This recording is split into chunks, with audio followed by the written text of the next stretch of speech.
Hello there again, everybody, and welcome back to another episode of TF2 Talk with Gamerman H. This time around, I'm going to be talking about the way that I think that Valve could very easily fix the Meet Your Match update to make everybody, both the overall majority of the community and people like myself, happy with it. After this, I'm going to not talk about this update anymore in a video, so we can stop getting some more controversial stuff going on my channel and return to some of the other stuff that I do. Let's get to it. First things first, I think they should add back a quick play option that works exactly like the old one, except for community servers. Maybe give people the ability to click a box that says, yes, I'm okay with plugins that do weird stuff like roll the dice, and or no, I'm not okay with those kinds of plugins, put me in the most vanilla game I can possibly be in. Doing this will still allow people to have the easiness that was quick play, while still enjoying community servers that are wonderful and deserve some love. I hear a lot of people complaining about not having quick play anymore, and this would easily fix that. Alongside that, they could add a check system like the old automatic, here's how you get into the quick play rotation if you're not a Valve public server, for servers that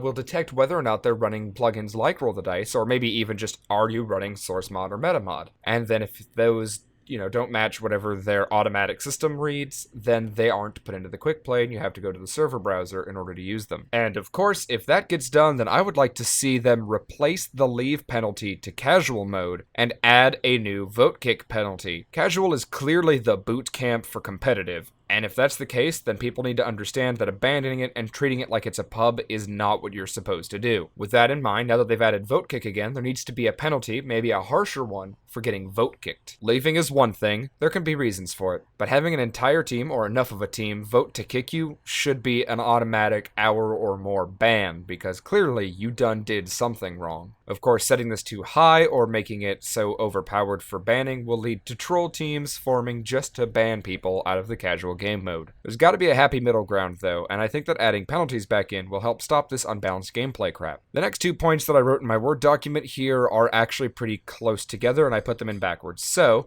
I'd like to see them add in a Join Games in Progress button, just like the one in MVM. Clicking this would allow you to join games in progress, and leaving it unclicked means that you can only join games that haven't started yet. This goes hand in hand with allowing people who join mid-game to get XP rewards for playing. At the time of recording, this is not the case. You do not get XP if you join mid-game. I'd also like to see them better explain what casual is when you click on it. Remember those boxes that appeared the first time you opened up casual and competitive? One of those could say, hey, this is the boot camp for the competitive mode in TF2. If you're here for pub stomping, then go ahead and go play on the community servers or the quick play button. You will get a penalty for leaving, and this game mode is much more serious than pubs. That way noobs or people who don't quite understand what's going on do not accidentally make the mistake of thinking that casual is pubs. I'd also love to see filters for stats based on your class. So instead of just saying, you have 100 kills and 90 deaths in competitive, I would like to see the ability to see that still, but also see how many kills, deaths do I have specifically as medic, or scout, or things like that. I think that kind of thing for casual and competitive would actually be really, really cool,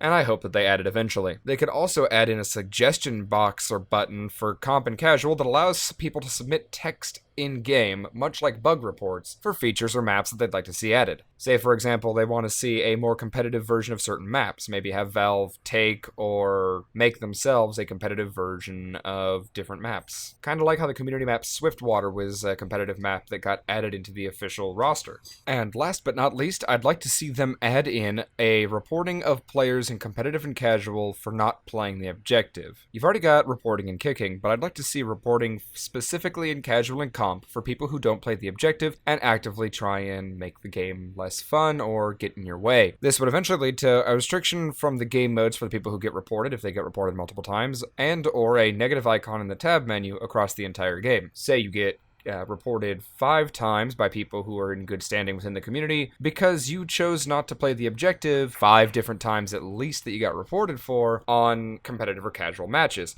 That's just ruining the game for other people, and it's not fun. So say now you're restricted from playing casual or competitive for a week, and during that time you have a special icon next to your name where your badge would go. Instead it shows that you, like a B for banned or something like that. That way people know that you have been a royal turd. I don't know, I feel like punishment like that would be decent for people who just kind of sit there at spawn and do stupid things, or actively try and ruin the game when you start losing, or even from the start because they just don't like the update, or whatever the reasons might be. Now, I realize that my opinions on this update have been rather controversial. Lots of people have disagreed with me in the things I said, and a lot of people have agreed with me in the things I said, so I'm going to go ahead and say that my opinions here are also probably going to fall under those two categories. Whether you agree with me or disagree with me, I don't think it really matters. I'm a small enough channel that I don't think Valve will ever even know I had these opinions, so...